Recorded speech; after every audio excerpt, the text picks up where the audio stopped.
Bonjour à tous et bienvenue sur une nouvelle vidéo sur la chaîne OG's Book Club. Aujourd'hui, on se retrouve pour faire un petit retour sur mes livres du mois d'avril. Si vous êtes nouveau sur cette chaîne, tous les mercredis à 18h, je poste une vidéo un peu plus fun autour du livre ou des retours lecture comme celui-là. Et les vendredis à 17h, je poste un épisode sur mon podcast OG's Book Club et là, je prends 20 minutes pour parler d'un livre en détail. Alors on va faire un retour de mes lectures du mois d'avril. Je pensais que j'avais lu très peu et en fait en regardant ma liste sur Goodreads, je me rends compte que j'ai lu quand même pas mal de livres. Le premier livre que j'ai lu pour ce mois d'avril, c'était Funérailles célestes de Sinjane. Alors si vous avez regardé le podcast, vous savez déjà de quoi ça parle puisque j'ai fait un épisode complet dessus. Donc là je vais juste résumer et je vous laisse voir l'épisode en détail dans le petit i si ça vous tente.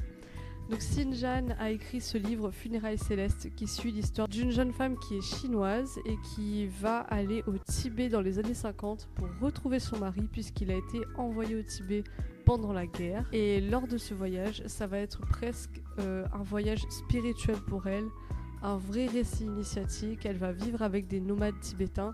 Le livre était génial, donc je suis trop contente d'avoir commencé par ce livre et je l'ai noté bien évidemment 5 étoiles. Franchement, j'ai trop hâte d'arriver à la fin de l'année et de voir combien de livres 5 étoiles j'ai mis parce que j'ai l'impression que cette année est une meilleure année que l'année dernière en termes de lecture. Le second livre que j'ai lu pour ce mois d'avril, c'est celui-ci, Les Carnets de l'apothicaire, le tome 2, et j'ai trop aimé. Déjà dans le tome 1, on suit l'histoire de cette jeune fille, Mao Mao, qui est enlevée puis devient servante dans la cour de la cité interdite, donc la cour impériale. Et dans le 2, grâce à ses talents d'apothicaire, elle monte un peu en grade et elle travaille pour les concubines. Et les dessins ils étaient trop beaux et l'intrigue elle était trop cool et j'ai adoré le personnage de Mao Mao. Il est juste génial parce qu'elle a vraiment un petit caractère un peu comment dire. Elle est très honnête déjà. Elle dit tout ce qu'elle pense et elle est très calculatrice. Elle regarde bien autour d'elle et tout et franchement trop chouette. Je sais pas si vous voyez très bien les dessins, mais juste les tenues et tout, elles sont magnifiques. Franchement, j'ai trop aimé ce tome. J'ai trop hâte de lire la suite, sauf que pour l'instant, ma librairie du coin n'a pas le tome 3, donc je suis obligée d'attendre un petit peu. Mais j'ai très hâte. Le troisième livre que j'ai lu pour ce mois d'avril, il est aussi présenté dans un épisode sur le podcast. Et c'est Du thé pour les fantômes de Chris Vuklicevic.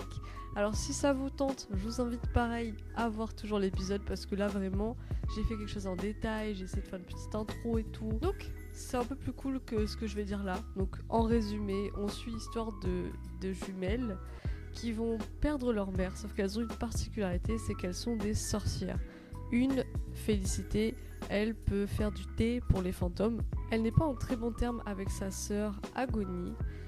Qui elle a eu un traitement un peu différent de celui de Félicité lorsqu'elle grandissait et elles vont se retrouver des années plus tard puisque leur mère décède. Sauf qu'en fait elles vont essayer de retrouver leur mère et voir un peu les dernières paroles de leur mère et la faire passer à l'au-delà parce que Félicité a ce pouvoir, sauf que elles ne vont pas retrouver leur mère.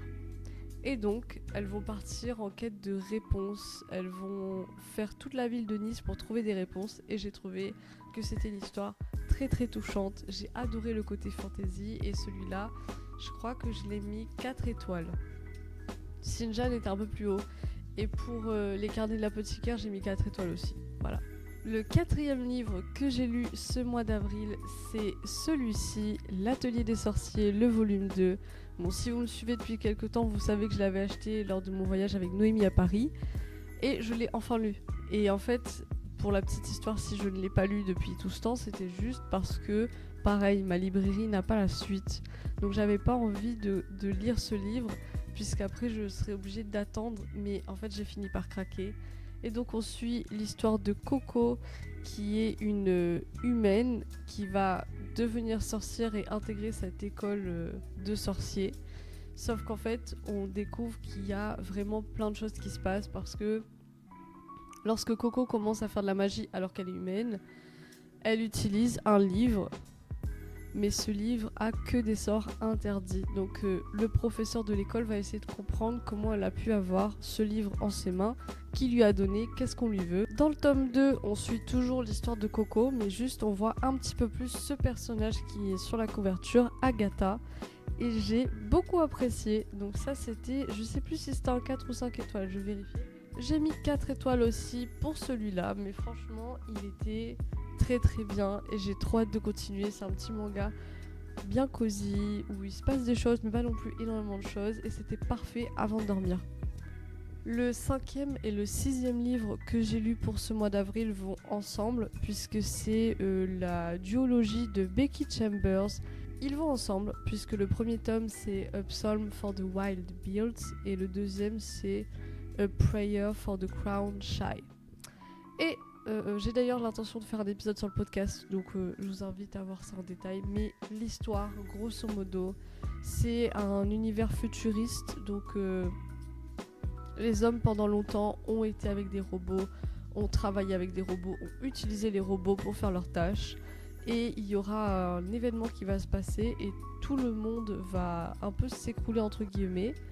Et les robots vont s'enfuir dans la forêt, vivre en autonomie dans la forêt, ils ne veulent plus rien avoir avec les humains, et les humains, eux, ils font leur petite vie. Et on suit l'histoire d'un moine qui s'appelle Dex, qui lui est un moine de thé, donc son but c'est de trouver le bon thé en fonction de ce que la personne qui vient le voir ressent ou a besoin. Mais il ne se plaît pas forcément dans ce boulot-là, et lui ce qu'il veut faire c'est monter tout en haut d'une falaise et voir les ruines de l'ancien temple du temps où les robots et les humains étaient toujours ensemble. Et lorsqu'il va entamer cette ascension et partir de sa ville, de là où il est censé être, puisqu'en fait il fait des tournées entre village et village, il va tomber sur un robot. Et c'est la première fois qu'il voit un robot, non pas dans les livres, non pas dans les choses comme ça, mais un vrai. Et ce robot lui dit de quoi les humains ont-ils besoin. Et en fait, les 2 tomes, c'est un peu presque... Enfin, c'est philosophique, c'est clairement philosophique. On a une discussion entre le robot et Dex, et ils essayent de se comprendre l'un l'autre. Donc lui, il essaye d'avoir des informations sur le robot essaye d'avoir des informations sur les humains, mais le but du livre, surtout du premier, non même du deuxième, c'est de répondre à cette question, de quoi ont besoin les humains. Mais la question, elle est tellement vague que c'est difficile d'avoir une réponse vraiment fixe, et on va suivre l'aventure de ces 2 personnages ensemble sur 2 tomes, et ils étaient trop bien. J'ai noté 4 étoiles pour les 2, parce que je pense que ça aurait été un 5 étoiles si c'était légèrement plus long, mais sinon c'était très très bien. Et de toute façon, si vous voulez plus d'informations sur ces 2 livres, j'en parle vendredi, donc ce vendredi à 17h, donc je vous invite à venir. Le 7e livre que j'ai lu pour ce mois d'avril, c'est un livre que j'avais fait une vidéo dessus, donc c'était ChatGPT qui me recommandait ma lecture, et donc c'est le cercle littéraire des amateurs d'épluchures de patates. Oui, c'est bien ça le titre. Et celui-là, je l'avais noté, je crois que j'ai mis 3. Ouais, j'ai noté 3 étoiles parce que c'est un roman épistolaire juste après-guerre où on suit cette autrice qui est contactée par un homme qui lui a acheté des livres qu'elle avait quand elle était plus jeune et qu'elle a revendus, mais elle avait noté son adresse à l'intérieur. Ils vont correspondre sur cette lecture et elle va découvrir qu'il est dans ce cercle littéraire des amateurs d'épluchures de patates. Forcément, ça va l'intriguer, elle va poser plein de questions et on va suivre donc une discussion avec ce cercle et cette autrice sur tout le livre. C'était une lecture intéressante, c'était particulier, j'ai pas l'habitude de lire des choses comme ça, donc on va dire que c'était intéressant. Mais pareil, je rentre en détail dans mes vidéos sur YouTube, de toute façon, tout ce que je dis là, vous le savez presque. Je fais vraiment un récap parce que je me rends compte qu'il y a des livres qui passent un peu à la trappe. Parce que pour l'instant c'est pas le moment, mais j'en lis pas mal. Le 8e livre que j'ai lu ce mois-ci, c'est une lecture commune avec Lolita, donc Les mots évanescents, et c'est La papeterie de Tsubaki. Donc là on est au Japon, on suit cette jeune fille de 25 ans qui doit retourner dans son village puisque sa grand-mère est décédée et elle doit reprendre la papeterie. On va suivre un peu sa vie en tant qu'autrice publique pour des gens qui viennent, qui veulent rédiger par exemple un faire-part, des condoléances, etc. mais qui veulent quelque chose de très traditionnel, ils vont venir vers elle. Et le livre était quand même très touchant, donc ça reste un 4 étoiles pour moi, mais pareil, j'en dis pas plus parce que bon, j'en parle bientôt, vous inquiétez pas. Le dernier livre que j'ai lu pour le mois d'avril, c'est celui-ci, c'est The Promised Neverland, le volume 12, et c'était trop bien. Donc là, ils sont au refuge, vous savez, le bunker, enfin, je dis vous savez, je sais pas si vous l'avez lu, mais on suit en gros des enfants qui vont s'échapper d'un orphelinat, puisque le but de l'orphelinat, c'est d'élever des enfants pour qu'ils deviennent de la chair humaine pour des démons. Et donc là, ils vont s'échapper, enfin faire tout un plan pour s'échapper, ça c'est dans les tomes d'avant. Hein. Et dans le 12, ils sont déjà dans un bunker, ils ont réussi à s'échapper de ça, mais ils essayent de trouver une terre précise où ils peuvent être des humains, sans forcément avoir peur de se faire manger par des démons. On n'y est pas encore. Il y a eu beaucoup de choses qui se sont passées, beaucoup d'actions, franchement c'était trop bien. Et j'ai trop hâte de le continuer. Alors je l'ai pas encore noté sur Goodreads parce que je l'ai fini hier soir. Mais je dirais que c'était... Je pense que c'est un 5 étoiles. Hein, parce que j'ai plus préféré celui-là au tome précédent. On va dire 5 étoiles. Voilà, ça c'était ma dernière lecture du mois d'avril. Donc si on compte, pour ce mois d'avril, j'en ai lu 9. C'est énorme, je pensais pas avoir lu autant, mais je pense que ce qui aide, c'est aussi d'avoir le podcast, d'avoir l'envie de lire et d'avoir des lectures communes, ça aide forcément.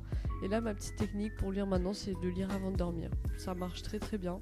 J'ai hâte de voir combien de livres je pourrais lire en mai. Je voudrais bien savoir si vous avez lu des livres, lesquels c'était. N'hésitez pas à commenter en fait, parce que le but c'est aussi d'interagir. Donc moi j'aime bien découvrir de nouvelles choses.